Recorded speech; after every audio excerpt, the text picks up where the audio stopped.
আসসালামু আলাইকুম প্রিয় শিক্ষার্থী, welcome back to another video.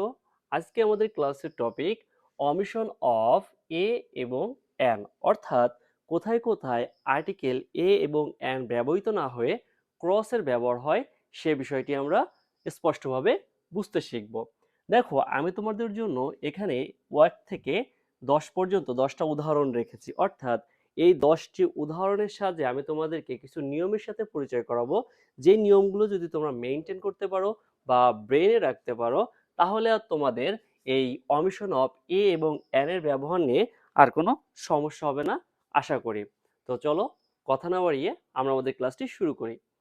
দেখো, 1 নম্বরে দেওয়া আছে, 1 নম্বর যে উদাহরণটি আছে সেখানে বলা আছে হি ইজ শূন্যস্থান রিডিং এ নিউজ পেপার।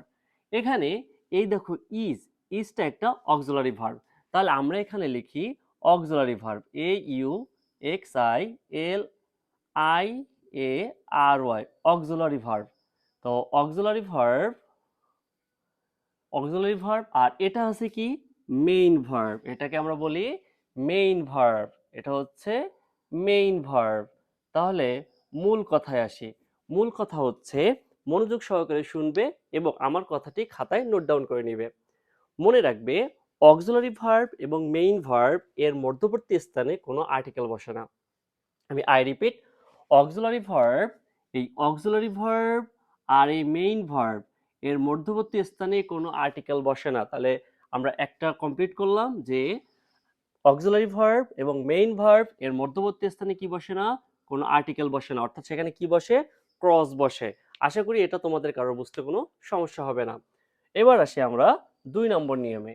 2 নম্বর নিয়মে কি আছে, শূন্যস্থান kindness is a great virtue. প্রিয় শিক্ষার্থী, খাতায় আবার নোট ডাউন করো যে abstract noun, A V S T R A C T, abstract noun এবং ম্যাটেরিয়াল নাউন,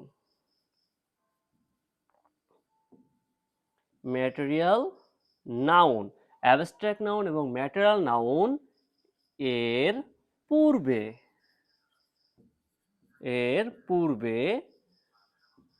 কোনো আর্টিকেল, এটা বলা ভুল হবে, অ্যাবস্ট্রাক্ট নাউন ও ম্যাটেরিয়াল নাউন এর পূর্বে আর্টিকেল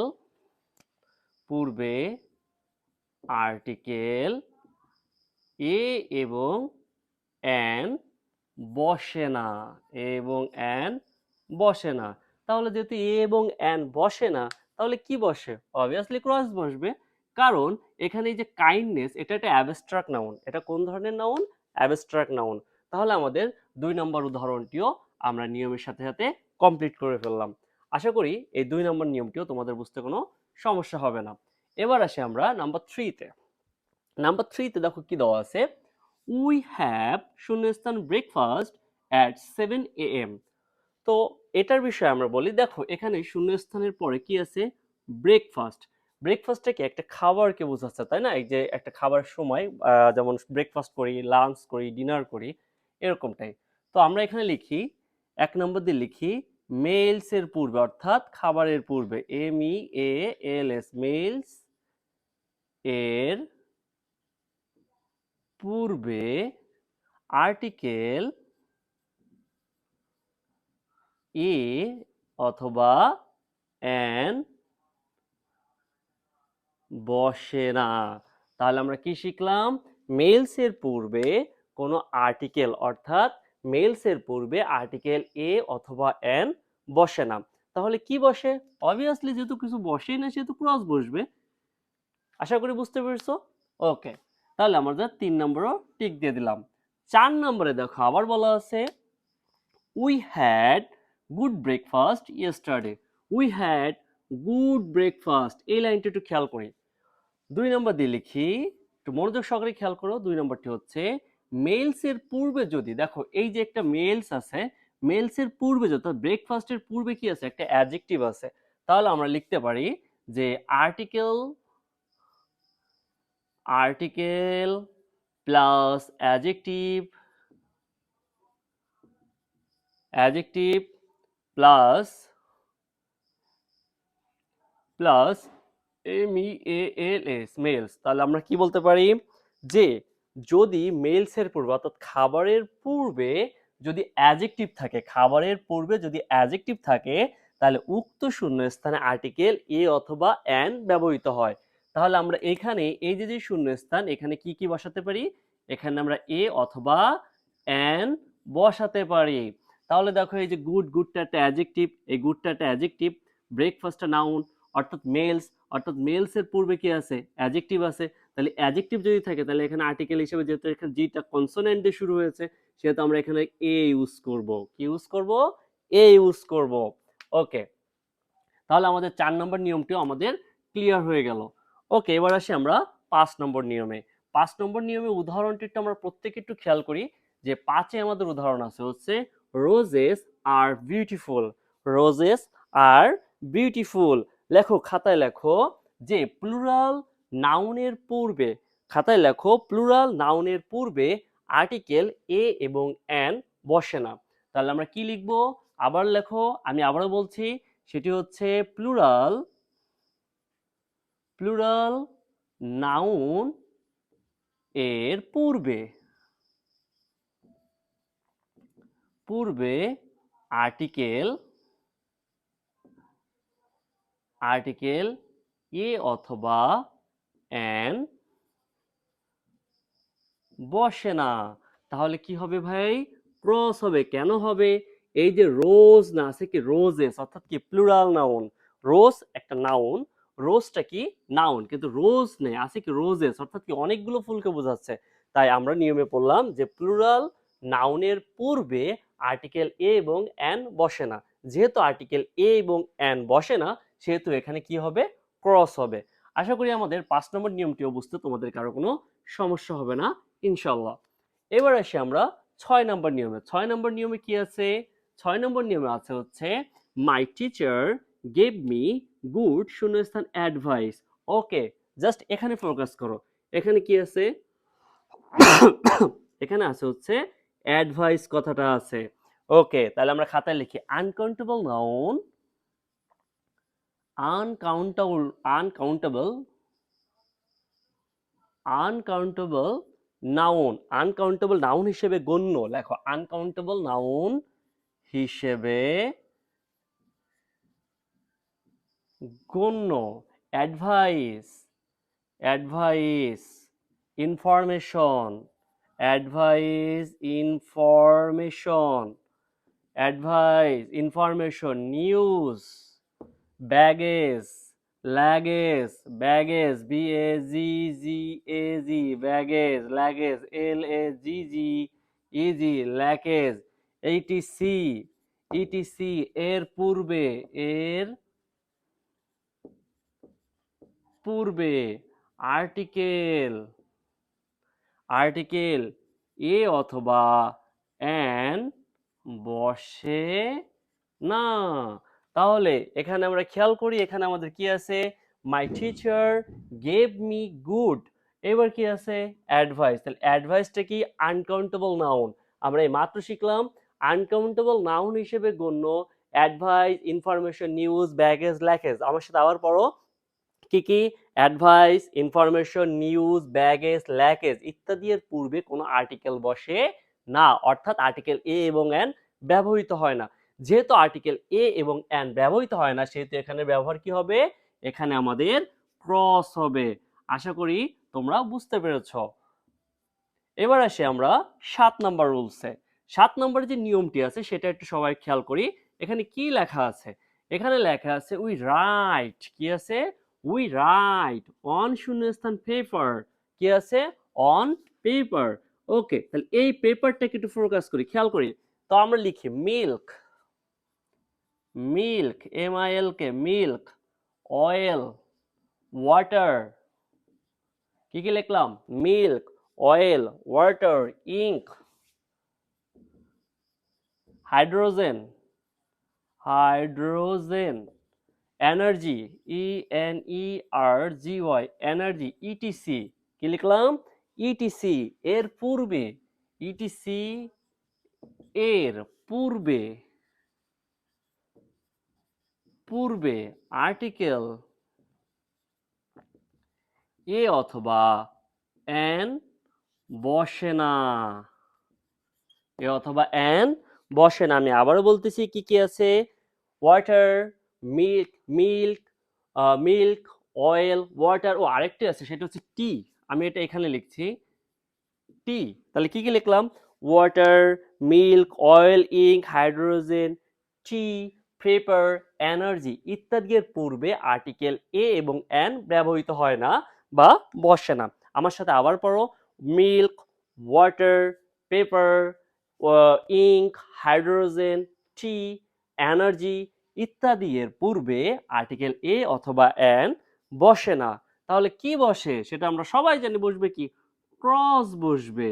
আবার খেয়াল করে দেখো, আরেকটা নিয়ম যদি আমি বলি, যে এখানে উই রাইট অন, এই যে পেপারটা আছে না, পেপারটা এই যে এখানে দেওয়া আছে, পেপার, আমি এখানে পেপার লিখিনি, ও সরি, এখানে পেপারটা ইনক্লুড করে দিচ্ছি, PAPR, পেপার। তাহলে কি কি থাকলো, milk, oil, water, paper, ink, hydrogen, tea, energy ইত্যাদি এর পূর্বে আর্টিকেল এ অথবা এন বসে না। দেখো ভাই, আরেকটা নিয়ম আমরা সবাই জানি, সেটা হচ্ছে প্রিপজিশন, আর একটা কি আছে, নাউন। অর্থাৎ প্রিপজিশনের ব্যবহারের ক্ষেত্রে আমরা এটা শিখবো। তারপর আমি বলে রাখি যে নাউনের পূর্বে, অর্থাৎ প্রিপজিশন সর্বদা নাউনের পূর্বেই বসে, ঠিক আছে। যে প্রিপজিশন, প্রি অর্থ কি, পূর্বে, পজিশন অর্থ কি, অবস্থান, অর্থাৎ যা নাউন বা নাউন ফ্রেজের পূর্বে অবস্থান করে তাদেরকে কি বলে, প্রিপজিশন বলে। সুতরাং এই প্রিপজিশন আর নাউনের মধ্যবর্তী স্থানে কোনো কিছুই বসে না। আশা করি বুঝতে পেরেছ। ওকে, তাহলে 7 নম্বর নিয়মটিকে আমরা টিক দিয়ে দিলাম। এবার আসি এই 8 নম্বর নিয়মে একটু কথা বলা আছে, সেটা কি বলা আছে, 8 নম্বর নিয়মে বলা আছে, গিভ মি শূন্যস্থান গ্লাস অফ ওয়াটার।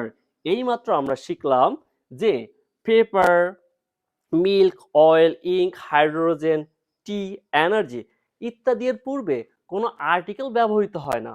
তাহলে এখানে দেওয়া আছে গিভ মি শূন্যস্থান গ্লাস অফ ওয়াটার, এখানেও তো ওয়াটার দেওয়া আছে, এখানেও কি আছে, ওয়াটার দেওয়া আছে। তাহলে এটার পার্থক্য কি দেখো, এই যে যে নাউনগুলো আমি বললাম তোমাকে, milk, oil, ink, hydrogen, paper, tea, energy, এগুলোর সাথে যদি মেজারমেন্ট উল্লেখ থাকে, যে আসলে এটা কতটুকু পরিমাপ, অর্থাৎ পরিমাপ যদি উল্লেখ থাকে, তাহলে সেখানে আর্টিকেল এ অথবা এন ব্যবহৃত হয়। আমি আবারও বলছি, প্লাস লিখে দিচ্ছি, সেটা কি, যে মিল্ক, মিল্ক, অয়েল, টি, ওয়াটার, হাইড্রোজেন, হাইড্রোজেন, তারপরে হচ্ছে তোমার হাইড্রোজেনের পরে মেবি হাইড্রোজেন, তারপরে ছিল energy, ENERGY, energy, paper, paper, paper এর সাথে, এর সাথে মেজারমেন্ট, MEASUER, মেজারমেন্ট, অর্থাৎ পরিমাপ যদি উল্লেখ থাকে, অর্থাৎ পরিমাপ থাকলে থাকলে থাকলে আর্টিকেল এ অথবা এন হয়, আর্টিকেল এ অথবা এন হয়। তাহলে দেখো যে গ্লাস কনসোনেন্ট, তাহলে কি হবে, এখানে এ হবে, তাহলে এখানে এ ব্যবহৃত হবে। আশা করি তোমরা 8 নম্বর নিয়মটিও বুঝতে পেরেছ। ওকে, এবার আসি 9 নম্বর নিয়মে। 9 নম্বর যে উদাহরণটি আছে সেটাকে একটু আমরা ফলো করি। 9 নম্বর উদাহরণটি কি আছে, 9 নম্বর উদাহরণটি হচ্ছে দ্য আমেরিকান আর্কিটেক্ট শূন্যস্থান লুইস আই ক্যান। ওকে, লেখেন, সেটি হচ্ছে প্রপার নাউনের পূর্বে কোনো আর্টিকেল এ অথবা এন ব্যবহৃত হয় না। আমি আবারও বলছি, প্রপার নাউনের পূর্বে আর্টিকেল এ অথবা এন ব্যবহৃত হয় না। তাহলে সেখানে কি ব্যবহৃত হয়, দেখো এখানে আছে যে লুইস আই খান, এটা একটা প্রপার নাউন। তো যেহেতু এটা একটা প্রপার নাউন, সেহেতু এই নামের পূর্বে কোনো আর্টিকেল ব্যবহৃত হবে না। তাহলে আমার এই কথাটা তোমরা একটু খাতায় লিখে রাখো, যে প্রপার নাউনের পূর্বে আর্টিকেল এ অথবা এন ব্যবহৃত হয় না। ওকে, 9 নম্বর ডান। 10 নম্বরে আসি। 10 নম্বরে দেখো, এই যে দিস, এই যে দিস শূন্যস্থান বুক, এই দিসটা কি, ডিমনস্ট্রেটিভ প্রোনাউন, দিসটা কি, ডিমনস্ট্রেটিভ প্রোনাউন। তাহলে আমরা লিখি ডিমনস্ট্রেটিভ প্রোনাউন, ডিমনস্ট্রেটিভ প্রোনাউন, সেগুলো কোনগুলো জানো, দেখো, this, that, this, those. Demonstrative pronoun this, that, দেস, দোস এর আগে অথবা পরে, আগে অথবা পরে কোনো আর্টিকেল, অর্থাৎ কোনো আর্টিকেল না বলে আমরা জাস্ট এটা শিখি, যেহেতু আমরা এ এবং এন এর ভিতরে আছি, পরে আর্টিকেল এ অথবা এন বসে না। তাহলে এই যে দিস, এটা একটা ডিমনস্ট্রেটিভ প্রোনাউন, তাহলে ডিমনস্ট্রেটিভ প্রোনাউনের পরে আর্টিকেল কোনো এ অথবা এন বসে না, তাহলে কি বসবে? ক্রস বসবে। তাহলে আশা করি তোমরা আজকের যেই অমিশন অফ এ এবং এন এর যে ব্যবহার, এটা তোমরা বুঝতে পেরেছ।